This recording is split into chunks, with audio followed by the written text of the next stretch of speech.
Three Little Pigs House by EME157 in Madrid, Spain. The intervention updates a house built in the 90s on the outskirts of Madrid. Originally, it consisted of a cubical volume, made of red brick with a flat tiled hipped roof. In the SW corner, a double-height oblique porch interrupted the volume. 100-year-old pine trees surround the house. It seemed important to us to blend in with the surroundings.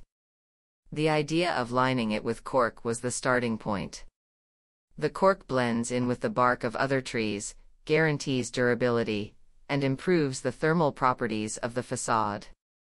The appearance is similar to that of a stone tile but with a warmer and lighter appearance. We decided to cover only the façades of the cube with cork, maintaining the hipped roof and leaving the brick painted black in the auxiliary constructions. The composition of the openings in the façade responds to solar capture and protection. In the north, they are scarce, in the south abundant and protected externally, and to the east and west, a sheet located at the bottom protects them from solar radiation and the lack of privacy. A concrete bench runs along the south elevation acting as a basement. It is also visible in the interior as an ash bench and extends to the sides, blurring the limits of the cube. The south window, on top of it, runs through the three main spaces of the house and connects all of them. It is an important compositional element. It gives warmth and humanizes this wide space. On the interior, a sliding cork door runs lengthwise and divides the entire house. On the one side are the hall, stairs, kitchen, and service bedroom. On the other side, a single room with 4 columns and a double-height ceiling divides the space into 6 quadrants.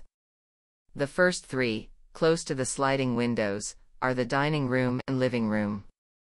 The other 3 located in the center have no defined program and function as a large corridor that connects both sides of the garden. This sliding cork door creates different relationships between the server and served spaces depending on the time of day and needs.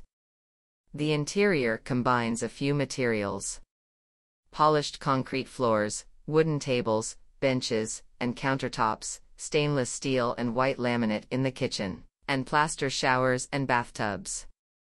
The stairs lead you to the hall on the upper floor, which also serves as a study, work, reading, and restroom.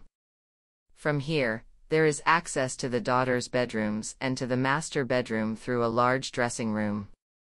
Outside, on the southeast corner, the interior grid expands to the exterior, forming 4 more quadrants embraced by the concrete bench and the brick wall. The landscaping renovation focused on the areas close to the main façades, preserved the pre-existing esplanade of grass and pine trees, and extended to the lower platform dedicated to the swimming pool.